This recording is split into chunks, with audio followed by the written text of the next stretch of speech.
off. Shiru wa Majenga. Shiru ni msichana wa miaka 10. Shiru nasoma darasa la 6.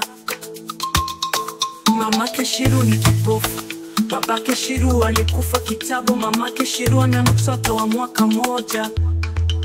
Nilikuwa natembea uko Mukuru. Mukuru ni sehemu ya nyumba za mabati. Ni sehemu kati ya Kibra, Mathare, Fuata Nyayo na Korokocho. Njia zake ni nyembamba sana, kipitia matope kuteleza kwa makukwamua. Nilimwona Shiru na mtoto mgogoni, naye mama Shiru akishikilia mtoto nyuma. Moyo uliniduda kwa msituko mkatetema. Niliona na huruma, damu ikanipada kisulisuli.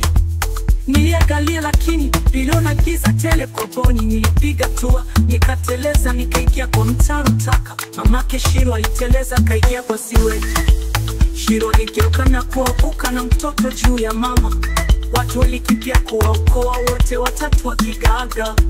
Niliangalia Shiru akamwanga machozi, nikamwangalia tena, nikaona shujaa mkubwa sana.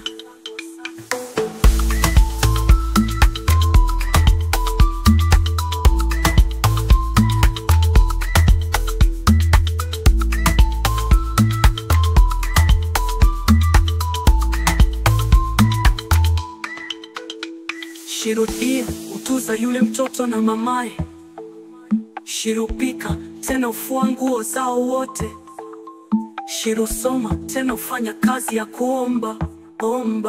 Omba. Ukimwona Shiru mtolee msaada yake nyalani. Shiru jipe moyo dadangu. Shiru Mungu anakupenda sana. Shiru kuwa baraka kwa mamako. Kama mamako ni kiwete, Mungu anawapenda pedaneni. Kama mamako ni kipofu, Mungu anawapenda pedaneni. Kama mamako ni mgonjwa, Mungu anawapenda pedaneni. Kama mamako ni kipofu, Mungu anawapenda